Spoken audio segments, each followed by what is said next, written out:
Harvest is nearly wrapped up across the country. Farmers have picked 95% of corn and 93% of soybeans, well ahead of both 5-year averages. Jeff Peterson from Heartland Farm Partners is our market analyst this week. On Friday, the USDA issued its November crop report. We talked with Jeff after the release Friday morning.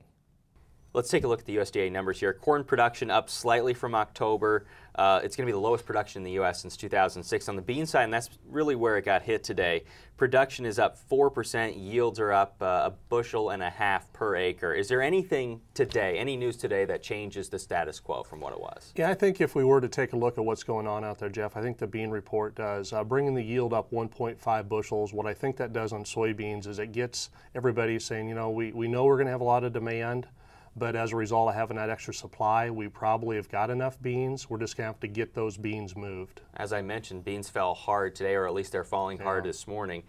November below 15 now. Does that temper some bullishness maybe? Yeah, I think it does. I think one thing that does, it lowers our support level. 1484 had been holding support for us. Now we're back below that. I think what we're going to have to watch and see is that how much buying does come in. The thing we have to realize that China has to come in really every week and continue to buy. It's not like they're going to back away. So I think we're going to see some continued good buying on soybeans. Even though they're ahead on their marketing year, you still think there's room to buy there? Yeah, I think that's the thing that a lot of people are looking at is they have bought a lot of soybeans, but since the U.S. has really been the only game in town, since South America had their crop problems, they needed to buy a lot. So I don't think they've overbought at this point. I think they really just continue to buy what they need. With bean prices where they are right now, what brings them back up? Is it solely relying on South American news? Yeah, I think we have two items. The first one, we need to remember the South American weather. You know, so far in South America, Brazil, northern Brazil, your major producing areas have been really wet, and as a result, actually they've been really dry.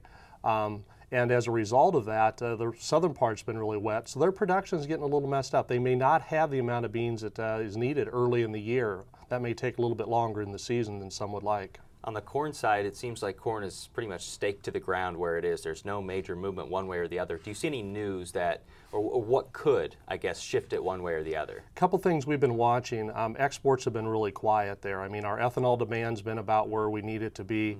Feed demand has been holding in there really well, but exports need to step up a little bit, and we do think that's going to happen. We think South America, they're getting to a point where they don't have as many offers out there, and in addition, they have stopped offering corn after December. So I think we will start seeing the exports pick up there.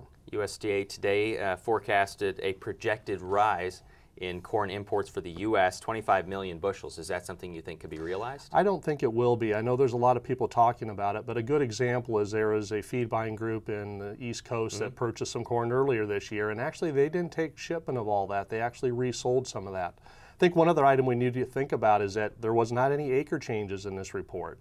I do think we will see some acre changes in corn as we go forward into the January report. Let me ask you a quick question about wheat.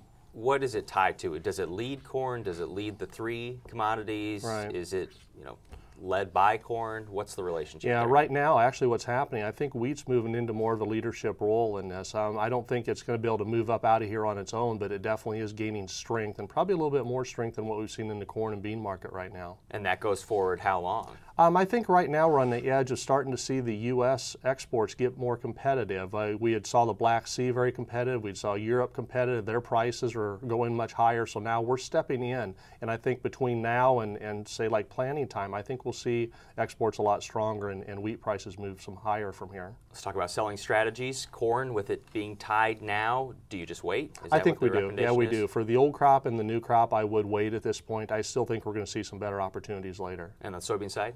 Same way. Right now, I think we're seeing them push back lower, but I do think we'll see some weather problems. How many times do we not have a weather problem out of South America? And my interpretation then would be you'd also wait on wheat for Yes, we would. We'll wait and see. Yeah, we'd wait a little bit on wheat yet, see how it actually enters the dormancy, and then ultimately end up seeing how it comes out of dormancy next spring.